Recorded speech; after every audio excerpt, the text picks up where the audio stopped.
আসসালামু আলাইকুম। আজকে আমরা আমাদের যে খামারের কাজটা, ওই কাজটা শুরু করে দিলাম। তো ওইদিন একটা ভিডিওতে বলেছিলাম যে আমরা ছাদের উপরে ছোট্ট একটা মুরগির খামার দিব। তো এই খামারের কাজটা আজকে থেকে শুরু করলাম। তো এটা হচ্ছে আমার মেজো ভাই, আমি আর আমার মেজো ভাই মিলে আমরা যে সিমেন্ট বালুগুলো গুলতেছি, এগুলো হচ্ছে আমরা যে ফিলারের বদলে আমরা কাঠ দিব। কাঠের নিচে একটু ডালাই দিয়ে দিব, যাতে মানে কাঠটা একটু মজবুত হয়। রডের সাথে একটু ডালাই দিয়ে দিলে মজবুত হবে কাঠটা অনেকটাই।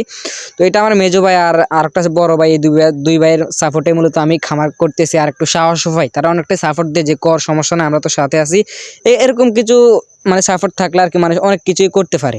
তো ইনশাল্লাহ আমিও চেষ্টা করবো, আমার দুই ভাই যদি আমাকে সবসময় আমার পাশে থাকে, ইনশাল্লাহ আমিও একদিন সফল হব। তো এই যে সে নতুন অবস্থায় রাজমিস্ত্রির কাম করতেছে আর কি, এখান দিয়ে পানি ছুটছে, ওখান দিয়ে পানি ছুটছে। আর আমি কি বলবো, আমিও তো নতুন। তো আমাদের মানে কতটুকু বালু দেওয়া দরকার, কতটুকু সিমেন্ট দেওয়া দরকার, কতটুকু কণা দেওয়া দরকার, এগুলো মূলত আমি জেনেছি। আমাদের যে বিল্ডিং এর কাজ হয়েছে, তো এক ভাইয়ের সাথে পরিচয় হয়েছে, তার সাথে মানে মূলত যে এগুলা জানতে পারছি যে কি কি দেওয়া লাগে। সবগুলো আলহামদুলিল্লাহ দিছে, দেওয়ার ফলে অনেকটাই ভালো হয়েছে। আর যে টিনগুলো আমরা গোল করে দিয়ে এরপর আমরা যে রুয়া না কি বলে এটাকে, এটা মূলত আমরা ঢুকাই দিলাম। ঢুকাই দেওয়ার পরে ভিতরে ঢালাই দিয়ে দেওয়ার পরে অনেকটা শক্ত হবে। মানে আমরা এটা একটা পরামর্শ নিয়েছি যে এরকমভাবে দিলে ঘর অনেকটা মজবুত হয়।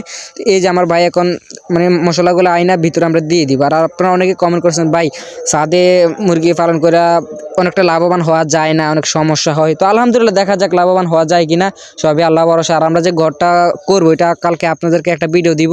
ওই ঘরটা মূলত আমরা অনেক উঁচ করে করব, প্রায় 10 ফুটে আর 8 ফুটে দেওয়ার চেষ্টা করবো, যাতে গরমটা বেশি একটা না লাগে। গরমের কারণে মানুষ বলে যে ছাদে খামার করে লাভবান হওয়া যায় না। তো আমরা লাভবান হয়ে দেখাবো ইনশাল্লাহ।